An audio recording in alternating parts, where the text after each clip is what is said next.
தமிழக இருக்கும் வணக்கம். சினிமா பொறுத்த வரைக்கும் வெற்றி தோல்வி அவ்வளவு சீக்கிரம் கணிக்கவே முடியாது. இந்த திரைப்படம் வெற்றி அடையும், இந்த திரைப்படம் தோல்வி அடையும் அப்படின்றத அவ்வளவு ஈஸியா கணிக்கவே முடியாது.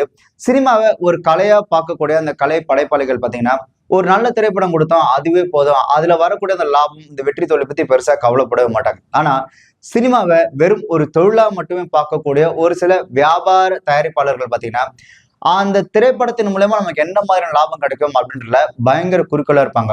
இந்த திரைப்படத்தோட வெற்றி, அந்த லாபம் அப்படின்றது பாத்தீங்கன்னா, அது கிட்டத்தட்ட ஒரு கேம்பிளிங் மாதிரி தான். எந்த திரைப்படம் வெற்றி அடையும், எந்த திரைப்படம் தோல்வி அடையும் அப்படின்னு அவ்வளவு ஈஸியா வெற்றி தோல்வியை கணிக்கவே முடியாது. ஆனா சினிமாவை வெறும் லாபம் தரக்கூடிய ஒரு தொழிலா மட்டுமே பார்க்கக்கூடிய ஒரு சில தயாரிப்பாளர்களுக்கு, எனக்கு லாபம் வந்தா மட்டும் போதும், அது நல்ல படமா இருக்குன்ற அவசியம் இல்லை, ஏதாவது ஒரு எந்த குப்பை படத்தை எடுத்தாலும் பரவாயில்ல, எனக்கு லாபம் மட்டும் வந்தா போதும் அப்படின்னு நினைக்கக்கூடிய ஒரு சில தயாரிப்பாளர்களுக்கு பெருசா கை கொடுத்த திரைப்படங்கள் எது அப்படின்னு பாத்தீங்கன்னா, பி கிரேட் மூவிஸ், அதாவது சாஃப்ட் போர்ன் மூவிஸ் அப்படின்னு சொல்லுவாங்க. தெளிவா சொல்லணும்னா விட்டு படம், ஏ சென்சார் படம். ஆக்சுவலா ஒரு காலகட்டத்துல சினிமா தொழில் கொஞ்சம் நலிவடையும் போது அந்த நேரத்துல நிறைய தயாரிப்பாளர்களுக்கு ஒரு மிகப்பெரிய ஒரு ஆபத் பாந்தவனா அவங்களுக்கு அமைஞ்ச திரைப்படங்கள் எதுன்னு பாத்தீங்கன்னா, இந்த விட்டு படம் தான். ஒரு வெற்றி திரைப்படம் எடுக்கிறதுக்கு நல்ல கதை, பலமான திரைக்கதை மாதிரியான மெனக்கடல் அப்படின்றது ஒரு வெற்றி திரைப்படத்துக்கு தேவைப்படும். பட் இந்த பி கிரேட் மூவிஸை பொறுத்த வரைக்கும் அந்த மாதிரி எந்த விதமான ஒரு மெனக்கடலும் தேவை கிடையாது.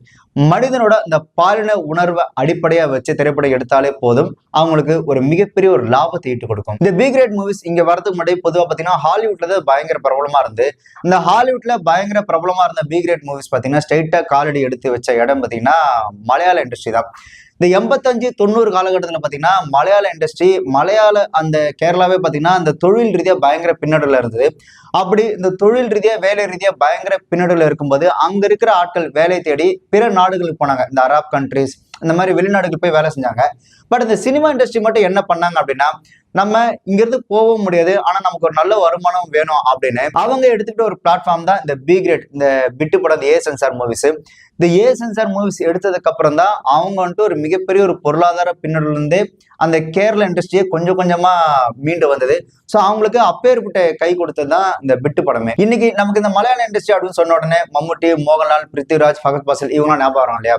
இந்த 85ல இருந்து இந்த 2000 காலகட்டத்தில் பாத்தீங்கன்னா இந்த மலையாள சினிமா உலகம் அப்படின்னு சொன்னாலே எல்லாருக்கும் டக்குன்னு மைண்ட்ல வருது ஷகிலா அவர்கள் தான். ஒரு காலகட்டத்துல மலையாள திரைப்படம் பார்க்க போறாங்க அப்படின்னாலே அவங்களை ஏத்த இறக்கமா பார்த்த காலங்கள்லாம் உண்டு. ஏன்னா மலையாள திரைப்படம் அப்படின்னாலே அது கண்டிப்பா ஷகிலா அவர்களோட திரைப்படமாவோ ஒரு பிட்டு திரைப்படமா தான் இருக்கும் அப்படின்ற ஒரு எண்ணம் இங்க பரவலாக இருந்தது. விஷயம் கேள்விப்பட்டீங்களா? நேத்து நம்ம ஊர் டூரிங் டாக்கீஸ்ல 3 பொண்ணுங்க மலையாள படம் பார்க்க போயிருக்காங்க. தியேட்டர்ல ஒரே கசமுசா. எப்படிதான் வெக்கமே இல்லாம இந்த மாதிரி படத்துக்கெல்லாம் போறாங்களோ.